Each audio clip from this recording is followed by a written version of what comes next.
Welcome one and all, it's so great to see you again. I like to make certain things fun on this channel, so the game we've got for you today is Unpopular Opinion or Popular Opinion. I can share a few unpopular opinions with you now that I have. I don't like Power Rangers at all. I just couldn't get into it when I was a kid. Every time I changed the channel and it was over to Power Rangers, there'd just always be a character falling over, so I thought, wow, this is a bit crap. Rayman 3 is better than Rayman 2. So we're going to cherry pick some of these, more of the ones that aren't the 700th political post. Bloody hell. Why do you need an engine as loud as that? Get erection pills if you're struggling. So let's have a look. If you said no tag backs or bass when playing tag in elementary school, you a bitch. I mean, it's original, I'll give them that, but unpopular. I'm pretty sure everybody hated that kid. I mean, this is a hardcore game you're dealing with. If you're not fast enough, then tough shit. You were just out of the natural selection process whatsoever. It's like when you were playing pretend Pokemon in school and you'd shout, Ice Beam, and they'd always just go, I blocked it. Fire Blast, blocked it. You can't use Protect more than once consecutively. Never Gonna Give You Up by Rick Astley is actually a pretty good song. Is anybody actually saying the song is bad? I think people are just more annoyed at getting rickrolled. It's the perfect song and music video for that. I mean, nobody is requesting Darude Sandstorm because the song they deem as terrible. If you are married, flirting online with someone other than your spouse is basically cheating. I don't really see that being unpopular because, as someone mentioned in the comments, that is emotional cheating. Flirting with someone, sleeping with someone, that is a choice that you make. Only people who would be unpopular with are the lads. Squidward is a very talented artist. Who is saying otherwise? Not unpopular. Yawning is not rude.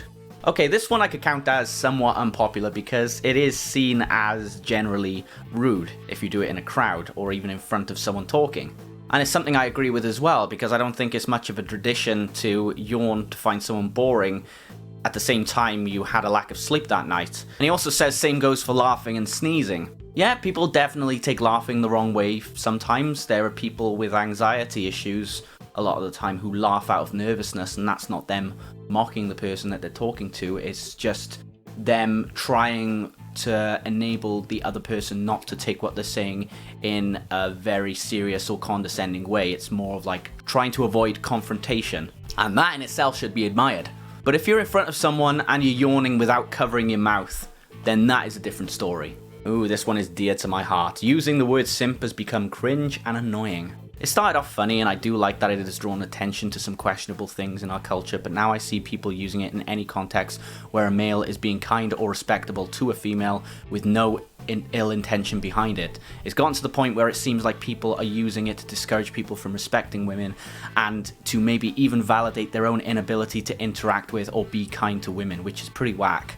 Fucking thank you! There is such a thing as being respectable to the opposite gender without putting yourself in a submissive or disrespectable position.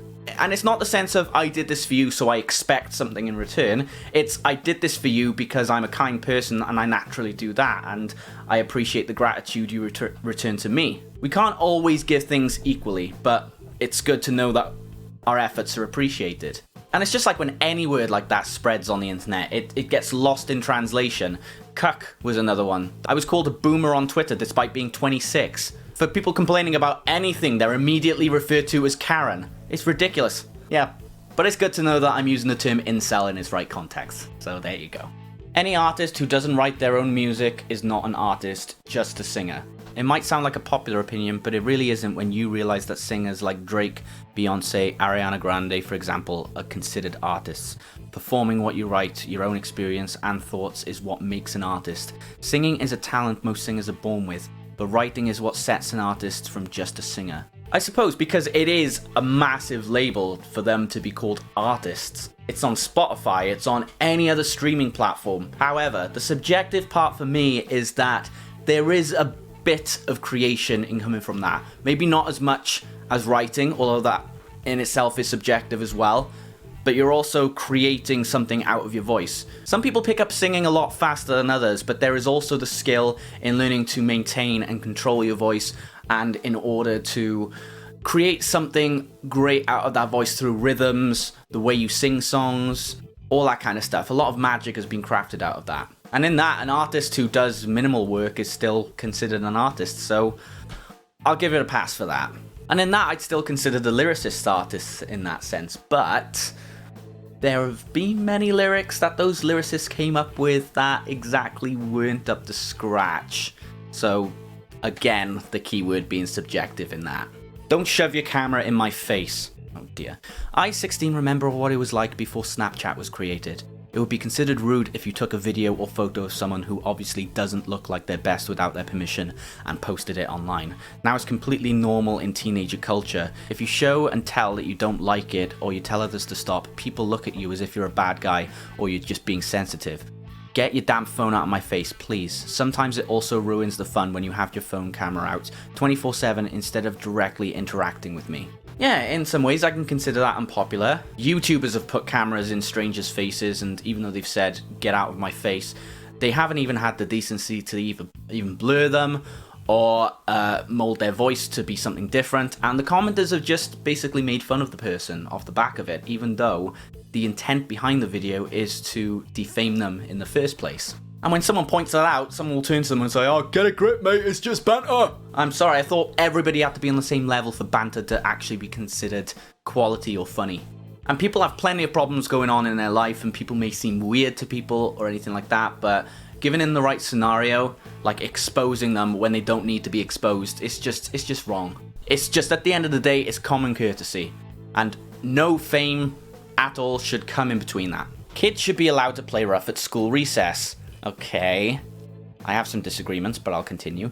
When I was in K5, there were so many games lost to helicopter parents/teachers. During those years, my school lost every tree, roundabout, monkey bars, wooden structures, ladders, swings, etc. And banned games like turkey tag or reverse tag, funniest shit ever, Red Rover, actual tag because some kids got hurt.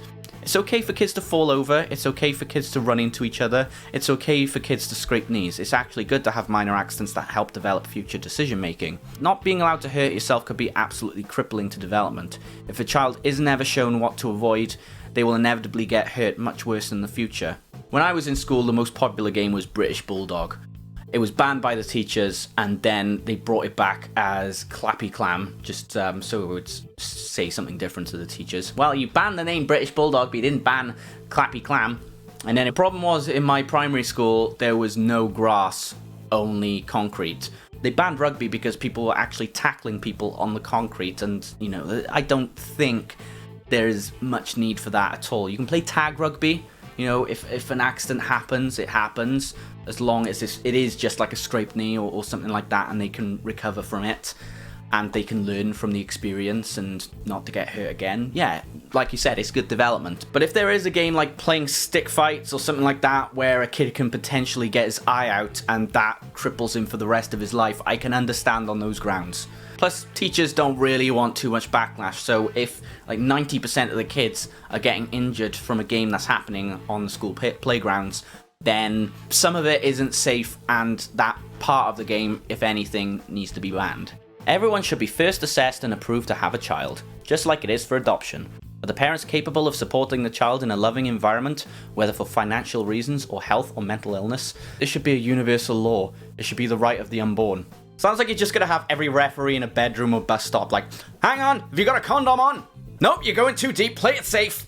Hang on, just gotta look. Yep, it's in the ass, that's fine.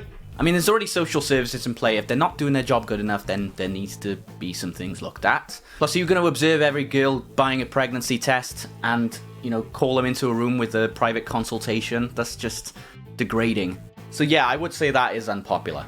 WWE is just anime for rednecks. Oh boy. I mean, if you look at it, WWE Raw, SmackDown, and NXT are the 3 weekly episodes that they make. Then they make like 10 anime movies every year. Okay, probably ones that I never watch at all. SummerSlam, Survivor Series, Elimination... Oh wait, no, I do watch those. WrestleMania, etc. All of the wrestlers have signature and finishing moves, just like most shonen characters would. Instead of voice acting though, it's actual acting. Other than that though, I'm pretty sure WWE is an anime that has been running for like 50 years. Okay, more of a soap opera, but okay. With the main producer being Vince McMahon and the anime crew instead of the WWE crew. And instead of weebs, the main audience is of course kids and rednecks. I can't argue that it's not original for fairs. And pretty much Vince wanted to market to kids in the late 2000s anyway. There's been a South Park episode about the rednecks in the show totally believing in the storylines. Despite its core fan base, it does have its large number of critics as well, so I wouldn't say this is completely unpopular. The amount of people who equate legal authority with moral standing is disturbing. Boring. Skip. People who send death threats should be punished. If it's over social media, their account should be banned or something, but it's ridiculous how when someone gets cancelled, even if they did make a mistake, they get flooded with death threats. Definitely not unpopular. I mean, who is saying that death threats should not go unpunished? Like, who? I think the problem is that death threats are usually large in volume, so it's hard to track down those individual people. So mainly you would probably have to track down one of those people and send an example to the rest of the people, just like what they did with swatters. Not every setback in a marriage or a relationship warrants a breakup or divorce. On Reddit, whenever anyone, particularly a woman, asks for advice over a relationship problem, the go-to response is leave him or her. Major differences that will cause huge problems long term, like basic lifestyle preferences ending, it is sadly needed. But come on, no matter how loving a relationship is, it's never perfect. There will always be flaws, arguments, and things you wish were slightly different. You just need to work through it. I've noticed that a lot of Redditors don't seem to get this. Case in point, those boomer I hate my husband or wife comics.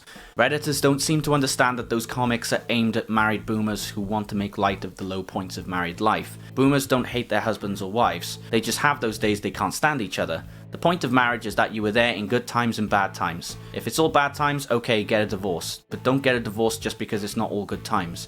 I seriously hope this is just naive teens doing this, not a bunch of grown adults that don't know how human relations work. In the form of Reddit, I would say that is an unpopular opinion because in the general consensus, I have seen this on Reddit. If, like, I could read you something now of relationships and probably the top comment would be leave them or dump the bitch.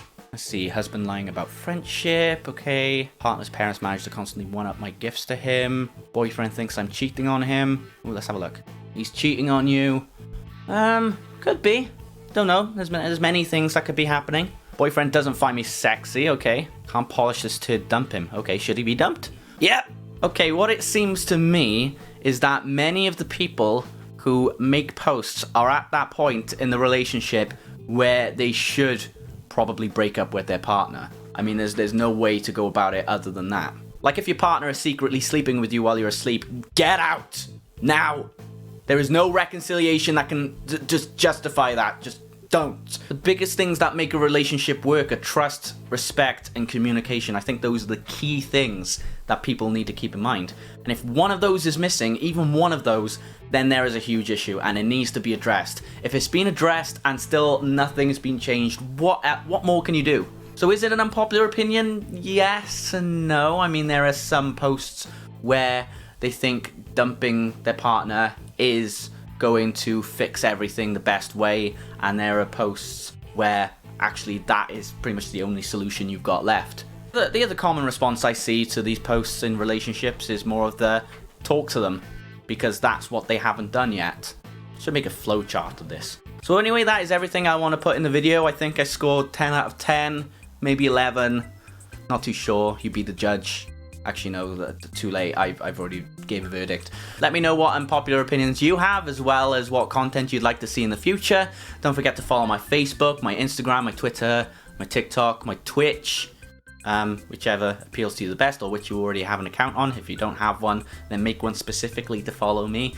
And until next time, thank you, and lights out.